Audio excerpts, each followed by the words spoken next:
Oke, kembali lagi di Ngopi Ngobrol Pakai Isu. Dan seperti yang sudah tadi teman-teman dan Sobat TVWI lihat, bersama saya nih sudah ada Profesor I. Made Jaya, Guru Besar dari Fakultas Kesehatan Masyarakat. Nah, Prof. Made akan menjelaskan kepada kita kenapa ya styrofoam itu kurang baik untuk digunakan sebagai bungkus makanan. Nah, makasih Prof sudah datang menjadi tamu saya di Ngopi pada hari ini.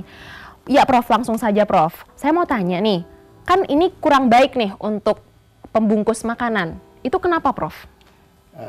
Baik, terima kasih. Jadi styrofoam ini adalah satu bahan ya organik dan cara pembuatnya mungkin saya nggak perlu jelaskan.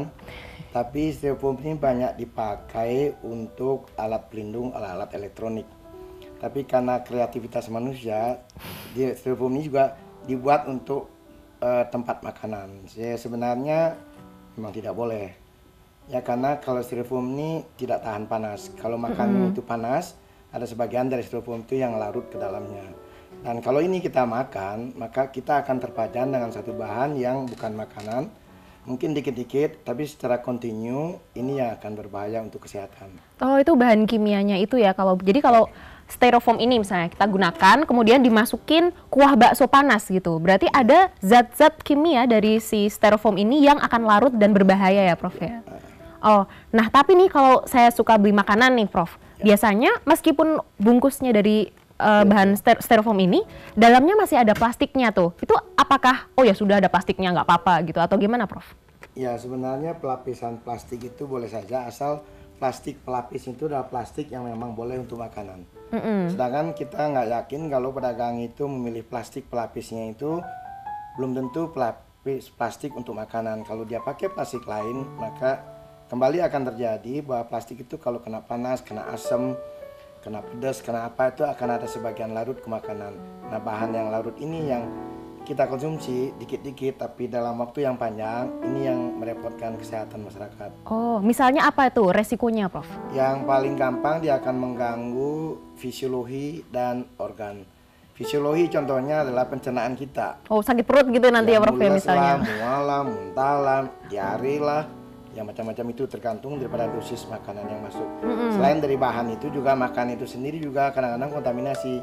Jadi kalau kita makan itu kemudian ada diare belum tentu karena styrofoamnya, karena plastiknya, bisa dari makanannya. Tapi kalau makannya itu bagus, kemudian kita continue mengkonsumsi dengan packing yang begini, itu bisa pajanan yang kecil tapi terus menerus itu bisa menyebabkan fisiologi terganggu.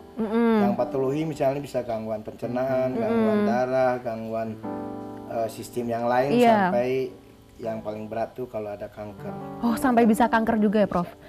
Nah itu dia, penggunaan jangka panjang styrofoam itu sudah kita dengarkan tadi sangat berbahaya untuk kesehatan, bahkan bisa menyebabkan kanker.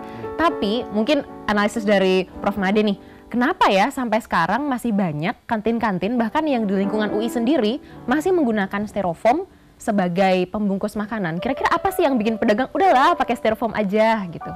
Ya pertama karena mungkin pembungkus yang konvensional, yang tradisional itu udah mulai sulit. Sehingga dicari alternatif lain yang cocok. Kemudian di produksi styrofoam juga ada kreatif inovatifnya, membuat styrofoam buat packing makanan. Sebenarnya itu untuk packing alat elektronik sebenarnya. Aduh. Tapi karena ini cukup ringan dan cukup kuat sehingga dan murah. Dan suplainya bagus, maka pedagang lari ke sana. Gitu. Seyogianya sih kalau bisa sebaiknya jangan pakai styrofoam ya. Baik, Prof. Nah, kalau gitu, tadi kan salah satu intinya adalah styrofoam ini banyak dipakai karena murah salah satunya.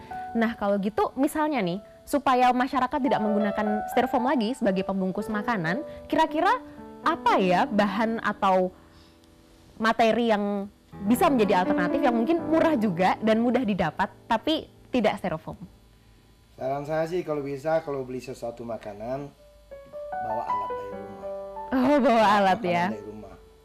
Sekarang kan banyak sekarang kayak Tupperware, sekarang saya bukan promosi pabrik ya. Nah itu bahan-bahan itu memang tidak larut dalam makanan. Apalagi bahan-bahan itu yang bisa masuk microwave. Itu jelas safe lah gitu. Bagusnya bawa tempat dari rumah. Bawa tempat dari rumah aja ya. Juga ada jamin pencuciannya. Iya. Itu saran saya sih. Dan juga mengurangi sampah ya Prof ya? Oh, jelas, apalagi ini styrofoam sampahnya berat sekali. Oh iya, lama terurainya. Plastik segala macam itu berat mengolah. Ya. Baik Prof, mungkin sekarang bisa memberikan saran-saran Prof atau mungkin pesan-pesan bijak kepada rekan-rekan dan juga sobat TVUI dimanapun berada supaya mungkin tidak menggunakan lagi styrofoam sebagai pembungkus makanan Prof. Saya sarankan apalagi sekarang kalau kerja itu dari pagi sampai sore kan, terutama makan siang. Kalau saya sarankan sih Pak, kalau bisa bawa dari rumah. Hati-hati jajan di pinggir-pinggir jalan, warung-warung istilahnya kaki lima lah. Itu dari penelitian saya angka kontaminasinya hampir 30%. Wah. Itu E. coli. E. coli ya, iya. Kita makan dari rumah, nasi, lauk, sayur, buah terpisah. Nanti pas break di kantor, silakan. Apalagi kalau di kantor ada microwave kayak itu, panasin sebentar. Itu jauh lebih murah, lebih aman, lebih bergizi, dan lebih safe. Oke, terima kasih sekali Prof atas penjelasannya. Jadi gunakan bahan-bahan yang lebih baik, lebih safe dan juga aman ya untuk konsumsi kita. Nah, mungkin kita bisa mulai belajar nih, kita kurangin sedikit-sedikit penggunaan styrofoam. Di mana kita bisa memulainya? Di sekitar kita, di lingkungan kampus misalnya. Omong-omong lingkungan kampus nih, saya dengar-dengar pernah tahu bahwa di UI ini sebetulnya ada regulasi yang mengatur tentang bahan-bahan berbahaya dan juga styrofoam. Pengen tahu lebih lanjut?